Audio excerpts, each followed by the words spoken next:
Hello and good morning everyone, I am Shilpa Das and welcome to 5 Paisa. जैसा कि आप जानते हैं कि इस वीडियो में हम देखने वाले हैं intraday Nifty and bank Nifty levels. इसके अलावा आपको रिकमेंड करेंगे 5 स्टॉक्स और साथ ही देखेंगे कुछ इंपॉर्टेंट स्टॉक से रिलेटेड न्यूज़ एंड अपडेट्स। लेकिन इससे पहले कि हम आगे बढ़ें, अगर आपने अभी तक हमारे चैनल को सब्सक्राइब नहीं किया है तो ज़रूर सब्सक्राइब कर लें।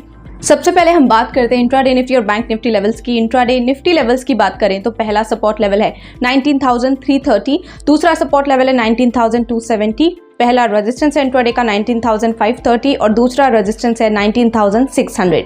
इसके अलावा इंट्राडे बैंक निफ्टी लेवल्स पर नजर डालें तो पहला सपोर्ट लेवल है 43,500, दूसरा सपोर्ट लेवल है 43,340, पहला रेजिस्टेंस है 44,150 और दूसरा रेजिस्टेंस है 44,390। चलिए अब नजर डालते हैं 5 स्टॉक रिकमेंडेशंस पर। इन स्टॉक्स को आप होल्ड कर सकते हैं 7 to 10 डेज के लिए। सबसे पहले है VEDL, यहाँ पर वॉल्यूम स्पॉट है, बाय कर सकते हैं 245 पर, स्टॉप लॉस 237, पहला टारगेट 253 और दूसरा टारगेट 260 पर रख सकते हैं। इसके अलावा अशोक लेलैंड, यहाँ पर राइजिंग वॉल्यूम है, आप इसे बाय कर सकते हैं 174 पर, स्टॉप लॉस 168, पहला टारगेट 180 और दूसरा टारगेट 185 पर रख सकते हैं। नेक्स्ट इज गोकेक्स, यहाँ पर पुल बैक एक्सपेक्टेड है, आप इसे बाय कर सकते हैं 821 पर, स्टॉप लॉस 788, पहला टारगेट 855 पर रख सकते हैं और दूसरा टारगेट 885 पर रख सकते हैं। नेक्स्ट स्टॉक इज PFC, यहाँ पर बुलिश मोमेंटम है तो आप इसे बाय कर सकते हैं 288 के अराउंड, स्टॉप लॉस 279 रख सकते हैं, पहला टारगेट 297 और दूसरा target 305। Next stock is federal bank, ये ऑन वर्ज ऑफ ब्रेकआउट है, बाय कर सकते हैं 150 पर, स्टॉप लॉस 146, पहला टारगेट 154 और दूसरा टारगेट 158 पर रख सकते हैं। चलिए अब नजर डालते हैं स्टॉक्स इन न्यूज़ पर, जिसमें आज देखेंगे सन टीवी, टाटा केमिकल्स और कोल इंडिया के Q2 रिजल्ट्स।